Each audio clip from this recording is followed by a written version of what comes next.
tout le monde, aujourd'hui nouvelle vidéo 3 mois après à propos du Zenfone 4. Voilà, ça fait 3 mois que je teste le téléphone et il est temps de vous donner mon avis complet sur le téléphone. Je tenais une nouvelle fois à remercier la marque de m'avoir offert cette opportunité de pouvoir tester le téléphone. Alors je vais essayer de reprendre un petit peu les catégories qu'on a sur notre espace testeur pour vraiment vous donner mon avis complet.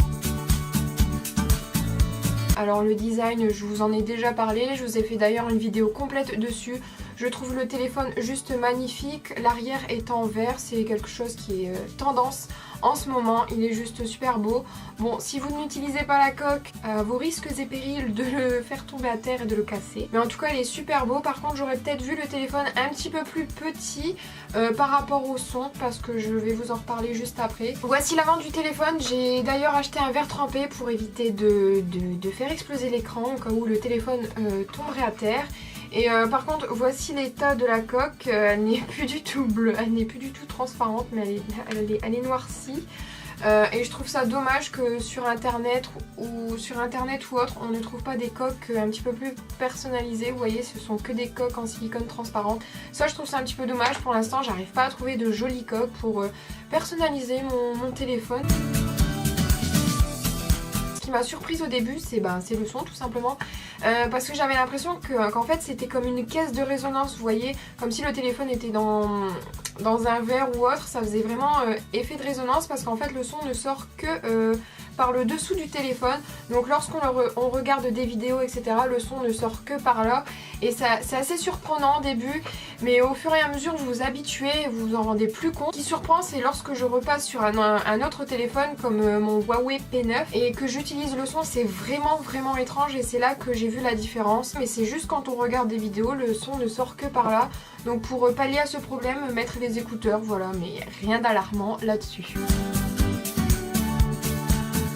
Ce téléphone est juste au top niveau. Tout ce qui est écran d'accueil, il n'y a aucun problème, la fluidité est là, il n'y a aucun bug là-dessus, le téléphone ne rame pas, et ça c'est juste excellent, parce qu'un téléphone qui rame, ça a le don de tous nous énerver, je pense. Et pour enchaîner là-dessus sur l'autonomie, le téléphone dure extrêmement longtemps. Je peux le tenir une journée et demie à 2 jours si je n'utilise pas le téléphone de manière intensive. En termes d'autonomie, ce qui est génial, c'est la batterie, la rapidité pour recharger la batterie.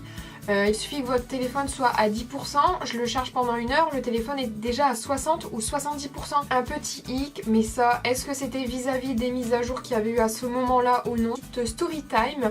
Il y a une journée, en fait, j'étais en cours, le téléphone je ne l'avais pas utilisé plus que ça, je l'utilisais juste pendant les pauses, pendant 5-10 minutes, ou pour regarder l'heure.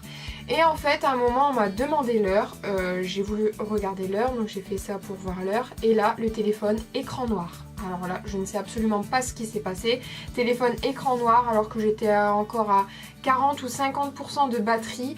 Donc je sais pas du tout ce qui s'est passé, et en fait je suis rentrée chez moi, j'ai branché le téléphone ne s'allumait plus. Et il a fallu en fait 3 heures pour que le téléphone se recharge totalement et puisse se réallumer. C'est le seul gros problème que j'ai pu constater par rapport à l'autonomie.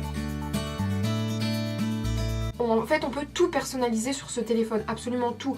Sur votre écran d'accueil, comme ça, vous avez les petites icônes et vous pouvez absolument tout faire. Vous pouvez choisir en fait le motif des icônes. Donc moi en fait j'ai mis des petites roses. Ensuite vous pouvez changer la calligraphie des applications. Donc en fait par exemple YouTube, vous pouvez le mettre en italique, vous pouvez le mettre en gras.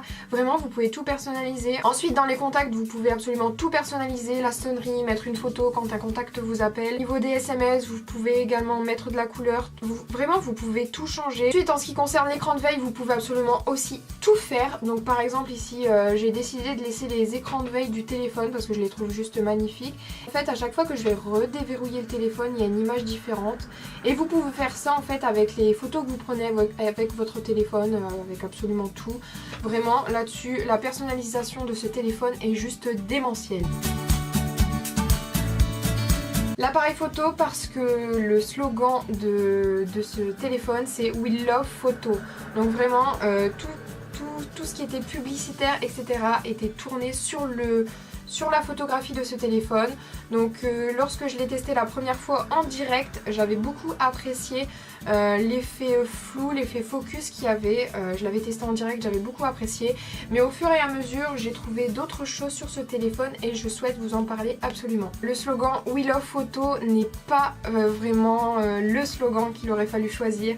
Parce que je reste mitigée, je reste assez déçue par rapport à l'appareil photo de ce téléphone. Je peux pas te dire, il fait de super belles photos quand même. Lorsque je fais mes photos de produits, make-up pour mettre sur Instagram, il fait de super belles photos. Mais en fait, ce que je trouve vraiment dommage, c'est qu'il ne rend pas les vraies couleurs. Lorsque le ciel est bleu, le ciel, si vous le prenez en photo, sera gris avec ce téléphone. Il ne rend absolument pas les couleurs telles qu'elles sont en réalité. C'est vraiment dommage. J'avais fait le test avec un pull jaune pétant. Avec ce téléphone ressortait jaune pastel, alors qu'avec un autre appareil photo, il était normal comme en réalité. Donc là-dessus, je trouve ça vraiment dommage. Après, j'ai essayé le grand angle parce que ce téléphone est doté du grand angle. Donc comme vous l'aurez compris, j'ai vraiment testé le côté appareil photo parce que c'est ce qui m'intéresse beaucoup avec l'autonomie et le stockage dans un téléphone.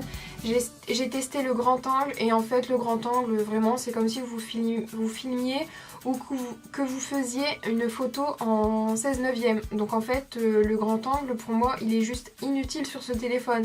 En plus de ça, le grand angle va rendre vos photos un petit peu plus floues, un petit peu moins bien travaillées, moins nettes, et qu'au final, le grand angle, il vous offre pas quelque chose d'extraordinaire. Et ensuite, finalement, ce qui m'a beaucoup déplu, c'est le mode selfie. Alors le mode selfie, si vous adorez avoir l'effet beauté sur votre visage, vous voyez le filtre beauté H24, vous allez adorer ce téléphone. Mais moi, je n'aime pas du tout. Alors pour vous expliquer, lorsque je me prends en photo avec le mode selfie, déjà je suis pâle de base, alors là je suis limite transparente, je suis mais blanche de chez blanche, j'ai aucune imperfection sur le visage et lorsque je mets du blush ou des couleurs un petit peu plus peps sur mes yeux ou même mon rouge à lèvres, et il n'y a presque aucune couleur. Vraiment c'est comme le ciel qui devient gris avec l'appareil photo, là je suis totalement blanche, il n'y a aucune couleur, on ne voit pas mon highlighter ni rien. Donc moi lorsque je veux prendre des photos make-up pour mettre sur mon Instagram, je suis obligée de repasser avec mon ancien téléphone parce que celui-ci, impossible, vraiment impossible. Je sais que pour les personnes qui ont un téléphone beaucoup moins bien, beaucoup plus bas de gamme que celui-ci, une fois qu'ils vont passer sur celui-ci, ils vont juste adorer. Mais en fait, moi, ayant connu une meilleure qualité photo avec un autre téléphone, passer sur celui-ci, forcément, je suis déçue. Donc voilà, ça dépend en fait quel téléphone vous avez et quelles attentes vous avez. En tout cas, voilà, j'étais ravie d'avoir vécu cette expérience, d'avoir rencontré des personnes sur les réseaux sociaux qui ont pareil testé, donné leur avis sur ce téléphone. J'ai adoré vraiment vous présenter ce téléphone au fur et à mesure chaque semaine, mon ressenti là-dessus. J'espère en tout cas que ce type de vidéo vous aura plu. Et sur ce, je vous fais de gros bisous et je vous dis à bientôt.